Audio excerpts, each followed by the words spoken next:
Continuing on section 5.2, addition rules. One of the multiplication rules can be used any time we are trying to find probability of two events happening together. Pictorially, we are looking for the probability of the shaded region. If this is A, this is B, this region is the common region. It is called A and B or A intersection B. Another way to combine events is to consider the probability of one event or another occurring.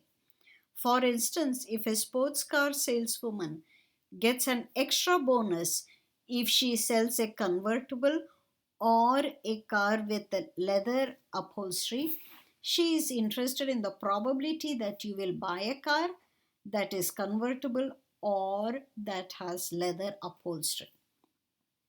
Of course, you bought a convertible with leather upholstery. If you bought a convertible with leather upholstery, that would be fine too. One or the other is fine. Pictorially, or is union of two sets. So you have more region covered when you're talking about or. Okay.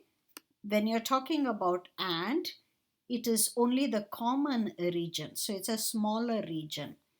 Whereas or, it's union. So it is a bigger region. All right. Notice that the condition A or B is satisfied by any one of the following conditions. Any one of the following is okay.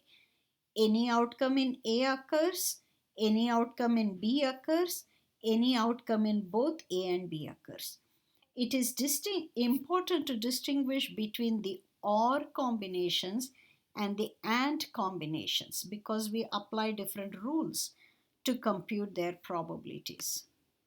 Once you decide that you are to find the probability of an OR combination rather than an AND combination, what formula do you use? It depends on the situation. In particular, it depends on whether or not the events being combined share any outcomes. How do you know whether to use AND or OR? Here are examples. Yeah, here is an example. Consider an introductory statistics class with 31 students. Students range from freshmen through seniors.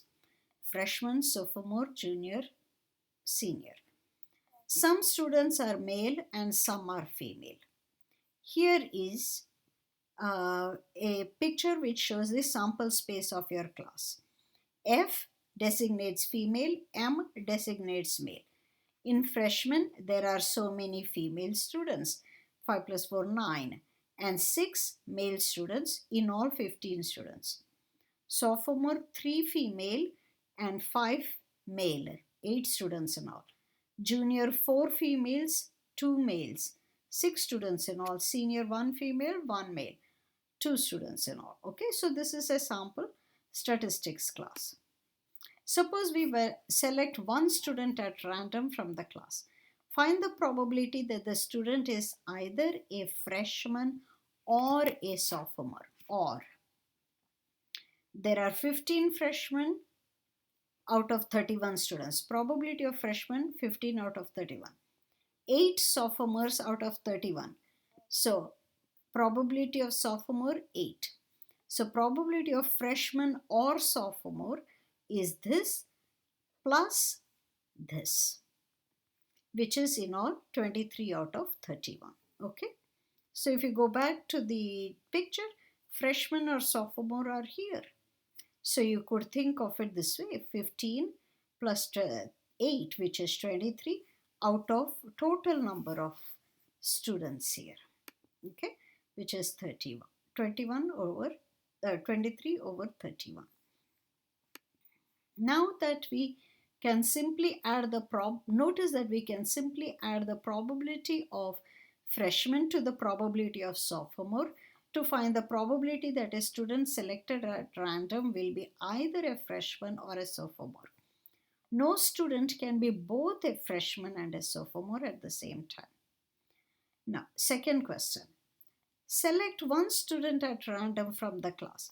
What is the probability that the student is either a male or a sophomore? Either a male or sophomore. So notice these are male and here is sophomore. Alright. So probability of sophomore is 8 over 31. Probability of male is 14 over 31. Probability of sophomore and male is 5 out of 31. Let's figure that one out. So sophomore 8 over 31.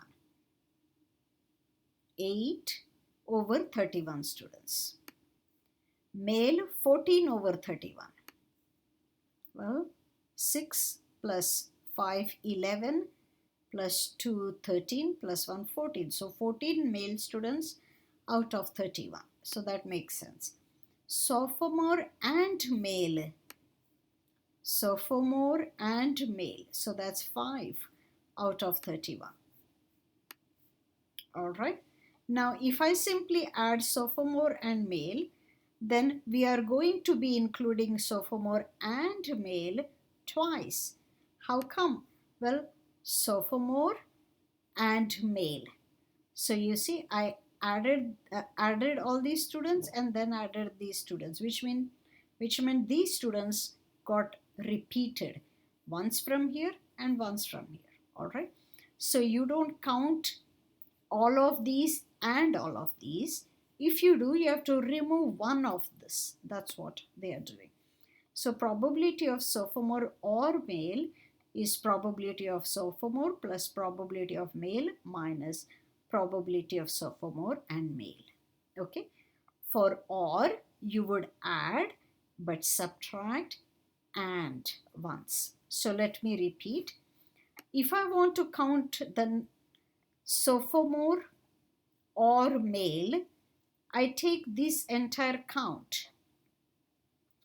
6 plus 5 plus 3 plus 1, that's 14. And then I take all of this sophomore, which is 8. So notice when I add this number to this number, I'm adding the blue M's twice. You see, I counted them twice. So I have to remove once. I have to remove once. So that's all that's happening. In an OR, probability of an OR, you find probability of each piece and subtract the AND part of it once. Okay. We say that events A and B are mutually exclusive or disjoint if they cannot occur together. That is, there is nothing in common. A and B have no outcomes in common.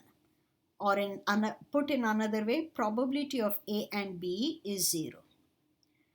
Two events are mutually exclusive or disjoint if they cannot occur together. In particular, events A and B are mutually exclusive if probability of A and B is 0. Well, if it turns out the probability of AND is 0, you don't need to subtract it because you wouldn't need to subtract 0. So the addition rule is easier for mutually exclusive events A and B. Probability of A or B is probability of A plus probability of B. Okay. In a general though, probability of A or B is probability A plus probability B minus probability of A and B. Okay. So if you are mutually exclusive, this becomes 0. Otherwise, you need to keep this part in your formula for OR. Formula for OR takes probability of each pieces, adds them up, and subtracts probability of the AND. Alright, we'll continue on the next slide in our next video. Until then.